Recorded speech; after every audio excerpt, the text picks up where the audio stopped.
welcome to another episode of Untold Legends, where we explore the stories found within the world of video games, movies, comic books, and anything between. Last time we explored the Mortal Kombat history of Kitana's guardian and best friend Jade. Today, we're focusing on one of the most iconic characters in the entire series, Sub-Zero, who has a direct tie to the mysterious warrior, Noob Saibot. But if we are discussing Sub-Zero, we have to establish which one. Yes, there are two Sub-Zeros, Bi-Han and his younger brother Kuai Liang, appearing in later installments in the series with a scar over his eye. This video will focus on Bi-Han, the original legendary assassin, the man who once saved Earthrealm and was eventually stripped of his humanity to become a shadow of his former self.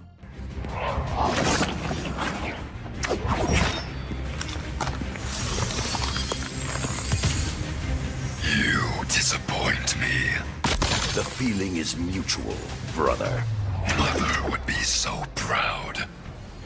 Sub-Zero was first conceived as a more generic ninja-like character, simply known as Ninja, by Mortal Kombat co-creator John Tobias. His creation was inspired by a book called China's Ninja Connection by author Li Xing, which claimed to provide historical evidence of a secret cult called the Lin Kuei, the Forest Demons, an ancient clan that predated the traditional Japanese ninja and operated in China about 3,500 years ago. And you can't discuss Sub-Zero without at least mentioning his rival Scorpion. During development, they were conceived as a pair with multiple origins. At one point, the possibility that one was a runaway from their clan and the other was hunting him down for leaving was considered. Another story involved them being two ninja brothers. One murdered their father to become the leader of the clan, while the other was fighting against him. None of these stories made it to the final stages of development, and Midway eventually settled on their final story of rival clans and created a blue-clad ninja gifted with ice powers. Sub-Zero made his debut in the original Mortal Kombat and instantly became one of the most controversial characters of the time, sending politicians into a frenzy due to a fatality inspired by the Predator's habit of collecting skulls as trophies. When a player wins, the so-called death sequence begins. The game narrator instructs the player to finish, and I quote, finish his opponent. The player may then choose a method of murder, ranging from ripping a heart out to pulling off the head of the opponent with spinal cord attached.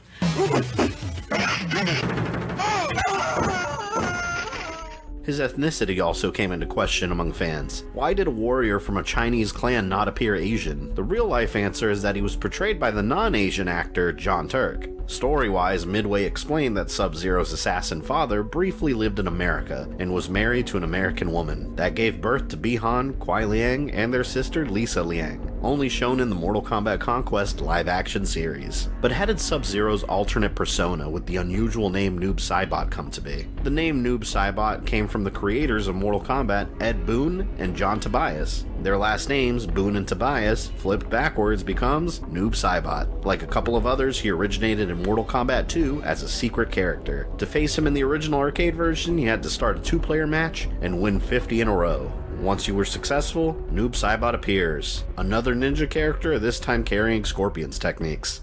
Or fight.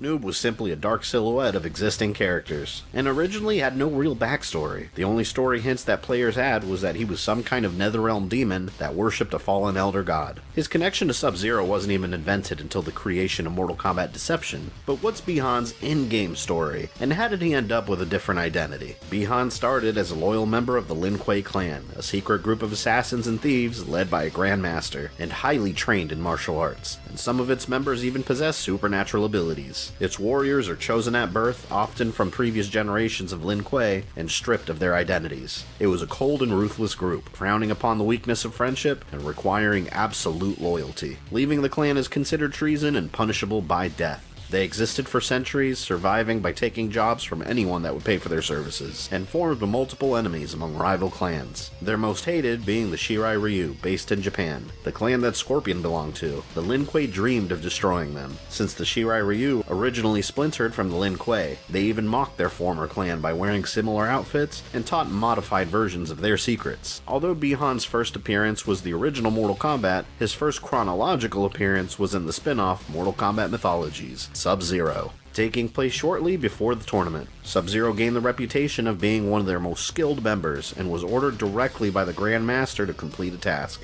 The Nether Realm sorcerer Quan Chi hired the Lin Kuei to infiltrate a Shaolin temple and steal an ancient scroll. Unknown to Sub-Zero, Quan Chi was a power-hungry being with his own ambitions. At the same time, he had also hired Scorpion from the Shirai Ryu to do the same, in case Sub-Zero failed and manipulated a confrontation between the two warriors. The map is mine, Sub-Zero. Fight!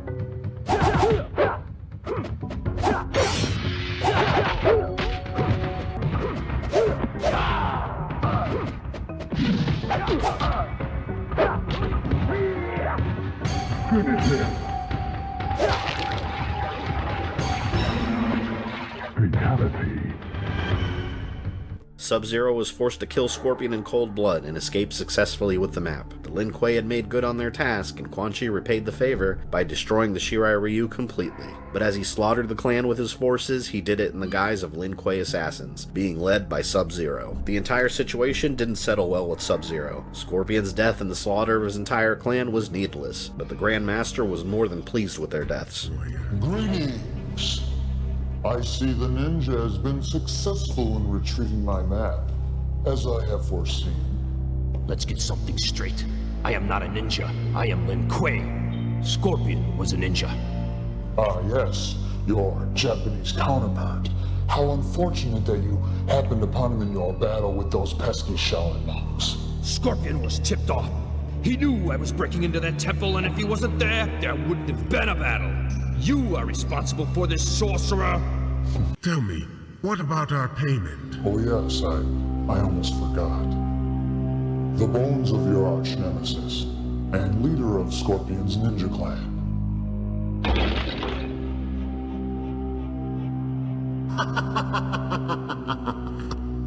Our ancient foes, vanquished in one transaction. And I've personally made certain that every last remnant of their clan has been eliminated.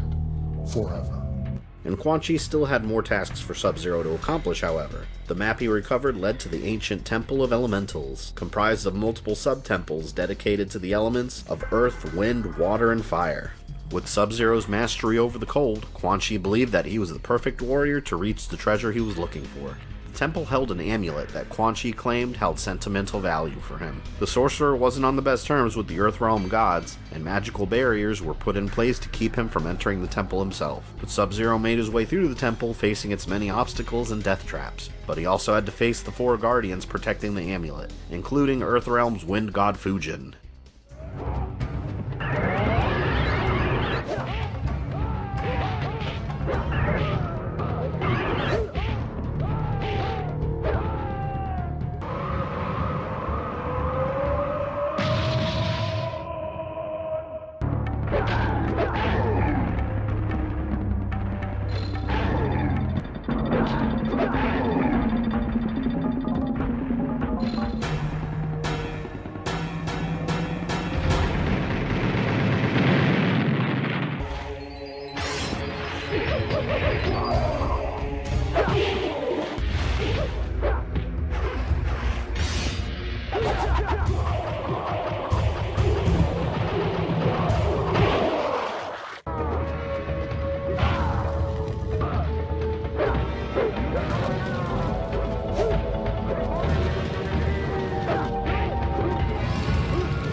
After defeating all 4 guardians, the seal keeping Quan Chi out was broken. The amulet was in fact an item of enormous power. It belonged to a fallen elder god named Shinnok that turned against the other gods and tried taking over all the realms. Shinnok was defeated a millennia before and was banished to the Nether Realm. The amulet held his concentrated power, and returning it to Shinnok would restore him to his greatest strength. The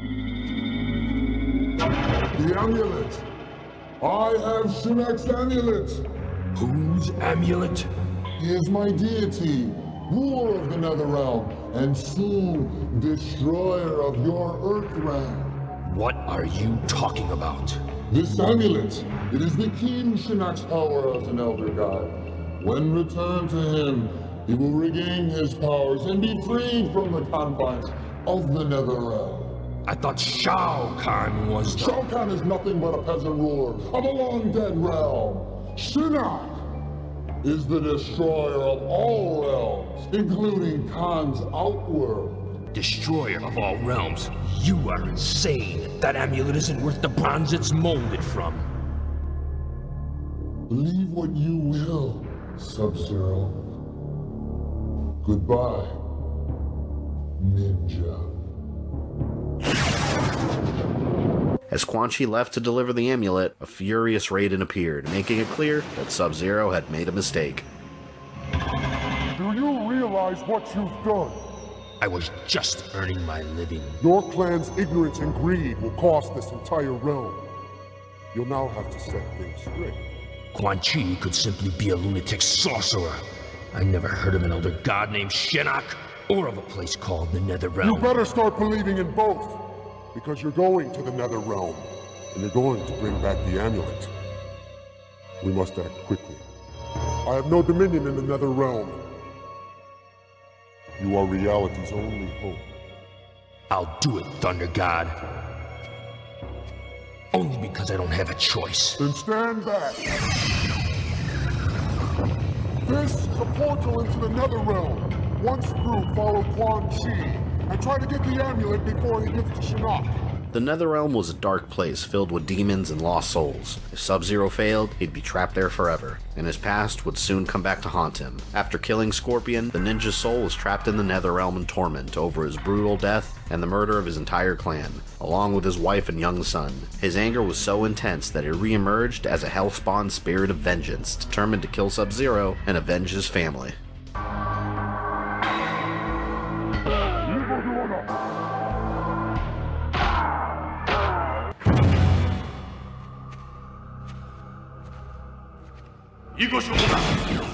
Don't bother worrying about escape. Who are you? I am a dead man.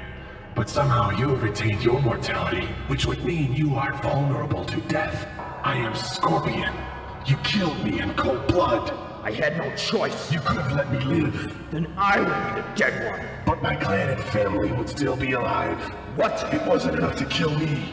You had to destroy every last remnant of my being, including my wife and child. You're mistaken. Quan Chi is responsible for their deaths. Words will not save you. Lin Kuei, warrior.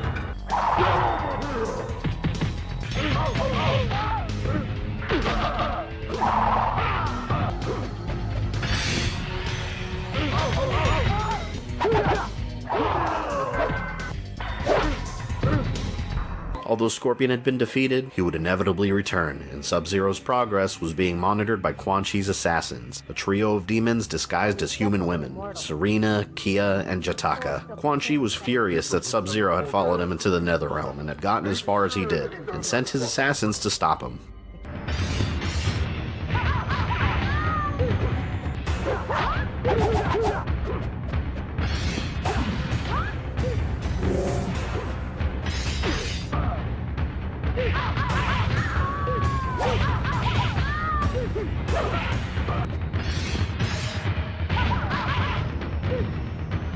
Sub-Zero could feel that the assassin Serena wasn't truly evil and spared her life, a favor that she would repay when he confronted Quan Chi directly. Quan Chi claimed that Shinnok had already received the amulet and was preparing for his escape from the Nether Realm.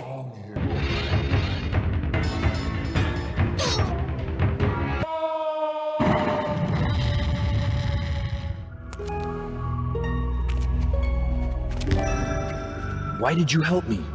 You are still immortal. That means you can escape the Nether Realm. There won't be anywhere to go if I don't get the amulet back. Take me with you. I've waited an eternity to escape. You don't understand. I can't leave without you.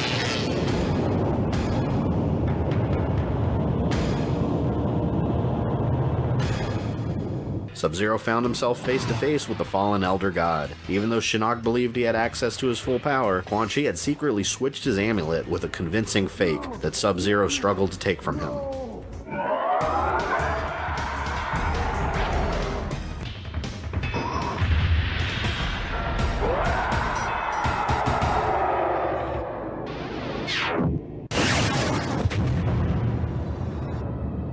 Here. The amulet. Impressive, Sub-Zero. Perhaps you'll reconcile your reckless past after all. That's it? Not even a thank you? Thank yourself for undoing a problem that you created.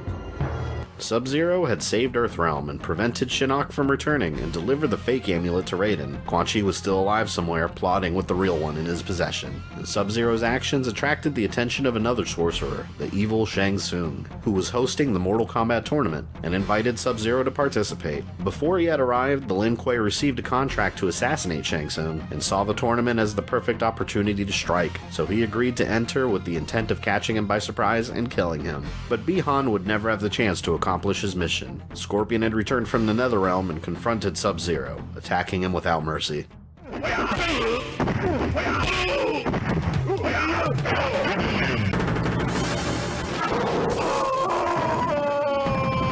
Scorpion wins. Flawless fatality. Bi-Han had been killed, but this wouldn't be the end of his story. Marked by the brutal actions he had committed in his life, his soul was cast down into the deepest pits of the Nether Realm. Quan Chi discovered his previous enemy's soul and saw an opportunity to create a new, powerful ally. He stripped Bi-Han of everything that made him human, erasing his compassion, his pride, any love he held for his family, his loyalty to his clan, and Bi-Han was reborn as an incarnation of pure evil. He was now the Nether Realm demon, Noob Saibot. Grateful for what he saw as his restoration, he pledged his loyalty to Quan Chi and his Brotherhood of Shadow, a cult ruled by the evil sorcerer. The Brotherhood of Shadow worshipped Shinnok, and its primary goal was to release him, leave the Nether Realm, and rule over all other realms. Quan Chi held on to the power of Shinnok's amulet, biding his time, while helping the Elder God plan his eventual return. Even though Bi-Han was gone, the name Sub-Zero would live on. After Liu Kang won the Mortal Kombat tournament, Sub-Zero's younger brother Kuai Liang took over the mantle of Sub-Zero to honor his brother and fought to defend Earthrealm. During the events of Mortal Kombat 2, Noob Saibot remained in the shadows. While Shao Kahn attempted to twist the rules of Mortal Kombat with a second tournament, he monitored the situation while reporting his findings back to Shinnok. Shinnok's return had to be timed perfectly, and obstacles to his power, including Shao Kahn, needed to be out of the way. During the events of Ultimate Mortal Kombat 3 and Trilogy, and the chaos of Shao Kahn's invasion of Earth, Shinnok sent Noob Saibot to join Shao Kahn's forces. When Liu Kang defeated Shao Kahn once again and stopped the invasion, Noob Saibot reported the news to Shinnok, and the time for his return became imminent. The realms held on to the illusion of peace, and with Shao Kahn's defeat, Quan Chi used the amulet's power to release Shinnok from the Nether Realm. The Elder God's first act was to attack the realm of Edenia with his forces, and easily conquered it during the events of Mortal Kombat 4 and Gold. The heroes of Earthrealm once again faced the forces of darkness directly, and Liu Kang defeated Shinnok in Mortal Kombat.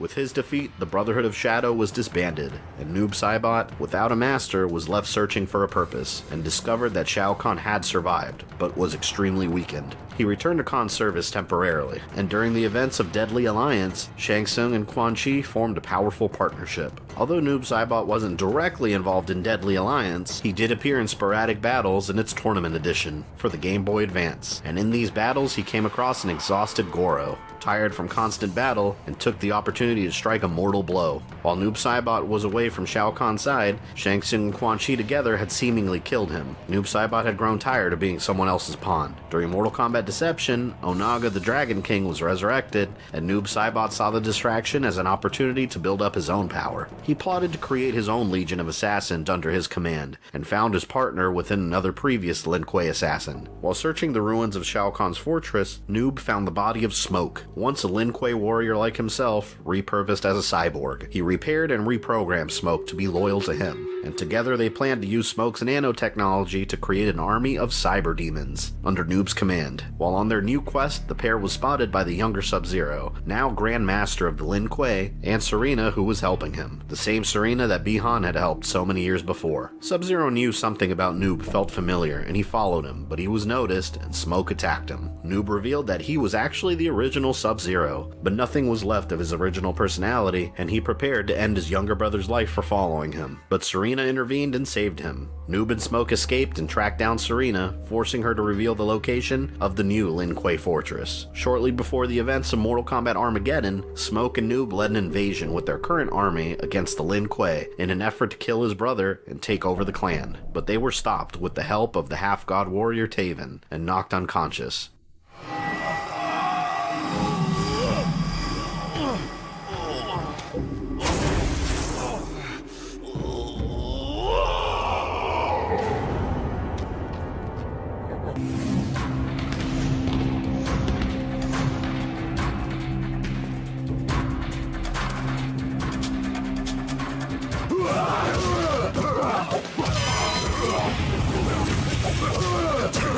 Wins.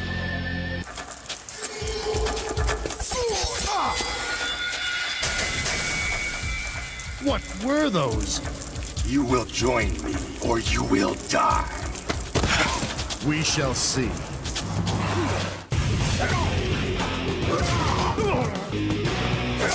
Taven wins.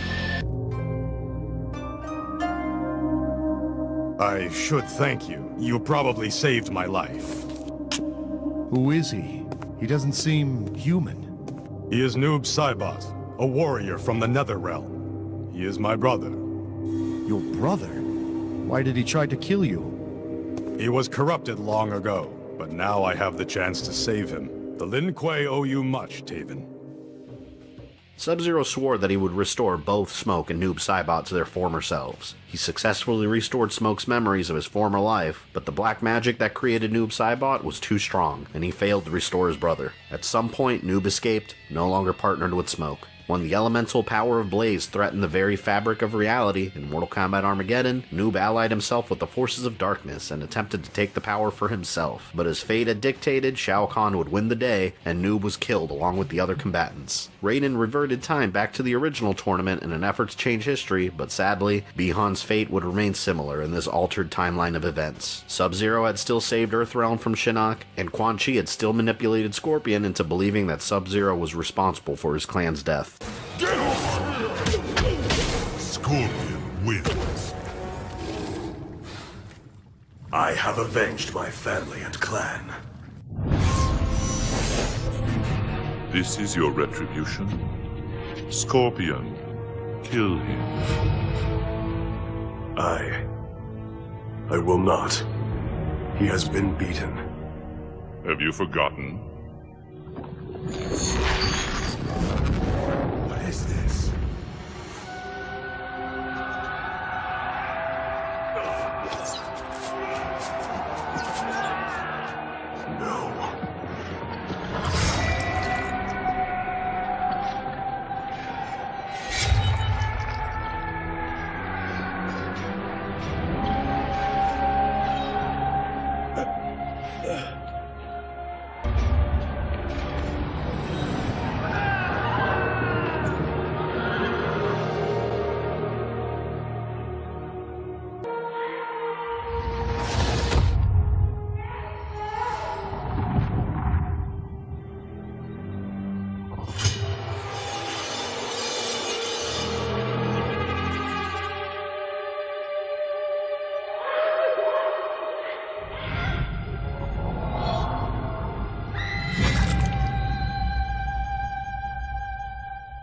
No. That is not me.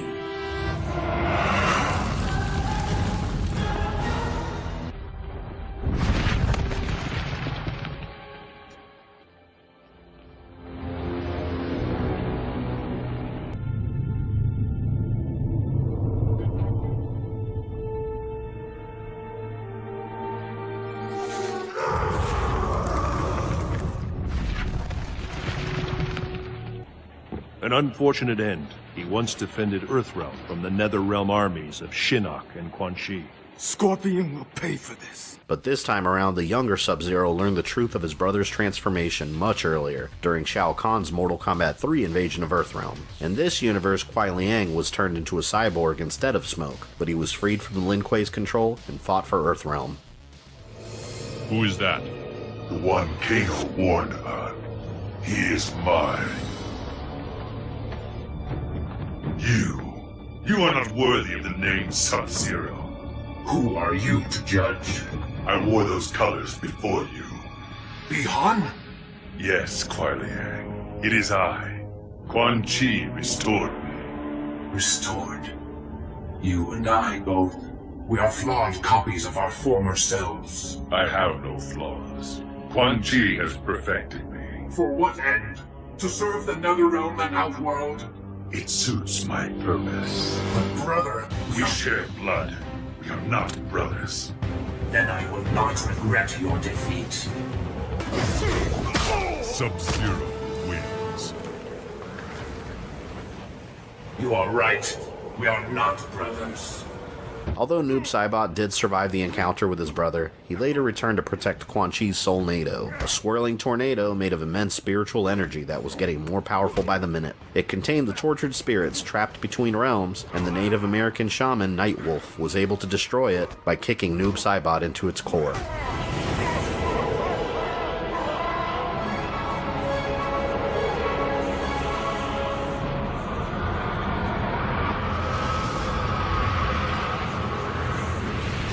Noob Saibot was not seen again and remained trapped in between realms for years, but he returns for the events of Mortal Kombat 11, now freed from his prison, and that is the story of Bi-Han, the original Sub-Zero.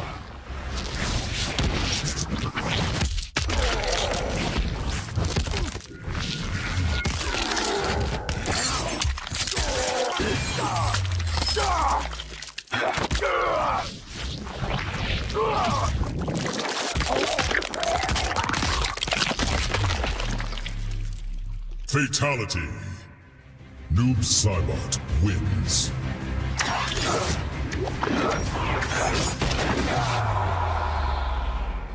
If you enjoyed this video, don't forget to smash that like button with all of your strength. Make sure you subscribe and click the bell so you don't miss any new content. You can follow me on social media or go into my community tab for updates. And for as little as $1 a month, you can support the channel directly on Patreon. This is Fabian, I love you guys, and I'll see you next time.